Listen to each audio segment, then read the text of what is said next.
Assalamualaikum warahmatullahi wabarakatuh. Saya Afin Gazumratunisa dari kelas 10 RPL 5 nomor absen 9. Di sini saya akan menyampaikan materi sejarah tentang perkembangan sastra pada masa Kerajaan Kediri. Seni sastra pada masa Kerajaan Kediri tergolong cukup berkembang. Hal ini dibuktikan dengan ditulisnya beberapa kitab-kitab. Apa saja kitab-kitabnya? Yang pertama adalah kitab Bharatayuddha yang dikarang oleh Empu Sedah dan Empu Panuluh. Kitab ini menceritakan tentang peperangan selama 18 hari antara Pandawa V dengan Kurawa. Menurut Prasasti Ngantang, peperangan ini merupakan peperangan saudara, dan yang mendasari peperangan ini yaitu adalah perebutan kekuasaan antar saudara. Yang kedua adalah kitab Krisnayana yang dikarang oleh Empu Triguna. Kitab ini menceritakan tentang pernikahan Krishna dengan Rukmini. Ibu Rukmini yaitu Pratukirti lebih suka jika Rukmini menikah dengan Krishna.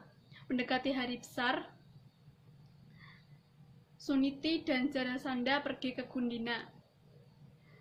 Pratukirti dan Rukmini tiba-tiba memanggil Krishna untuk segera datang.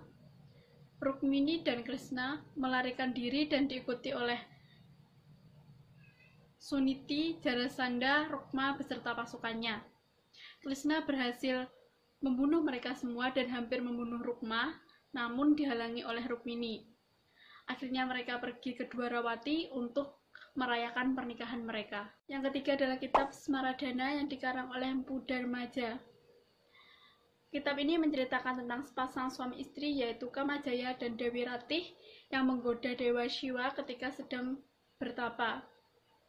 Ketika Kamajaya menggoda Dewa Shiva, Kamajaya ditatap oleh mata ketiga Dewa Shiva yang berada di tengah-tengah dahi.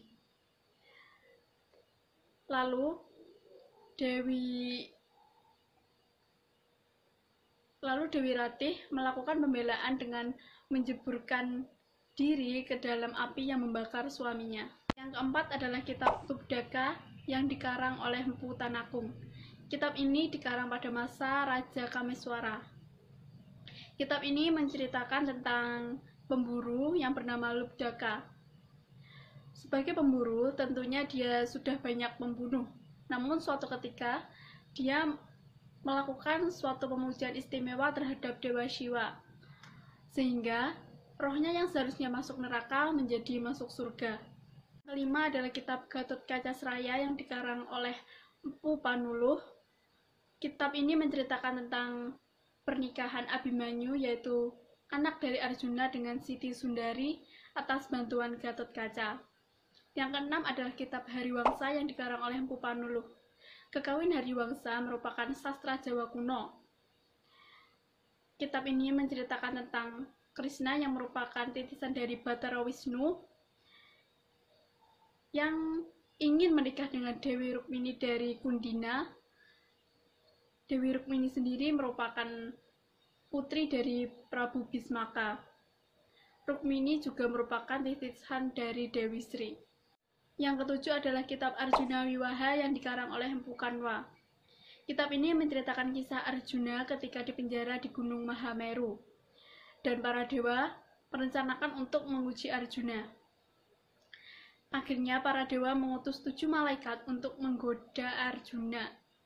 Nama-nama malaikat yang terkenal adalah Dewi Supraba dan Tilatoma. Namun ketujuh malaikat tersebut gagal. Akhirnya Batara Indra menyamar menjadi Brahmana tua dan membahas agama dengan Arjuna dan akhirnya mengakui identitasnya. Lalu seekor babi marah dan Arjuna menembak babi tersebut. Tidak lama kemudian datanglah seorang pemburu, dan ternyata pemburu tersebut adalah Dewa Shiva. Setelah itu Arjuna dituduh membunuh Yiwatakawaca yang merupakan raksasa pengganggu langit. Arjuna berhasil dalam tugasnya dan dianugerahi untuk bisa menikahi 7 malaikat tersebut.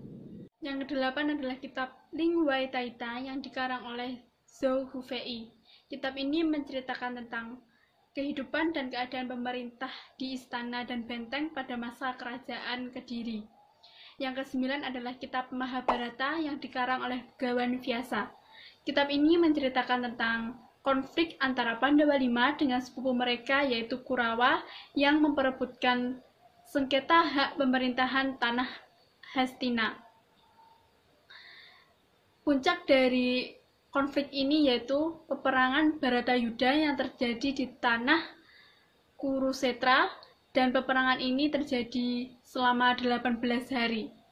Meskipun para Pandawa menang, namun banyak dari saudara dan hamba-hamba dari raja-raja Pandawa yang meninggal pada peperangan tersebut. Itu tadi adalah penjelasan dari saya tentang perkembangan sastra pada masa kerajaan Kediri. Jika ada salah-salah kata ataupun kekurangan, saya mohon maaf. Sekian dari saya. Wassalamualaikum warahmatullahi wabarakatuh.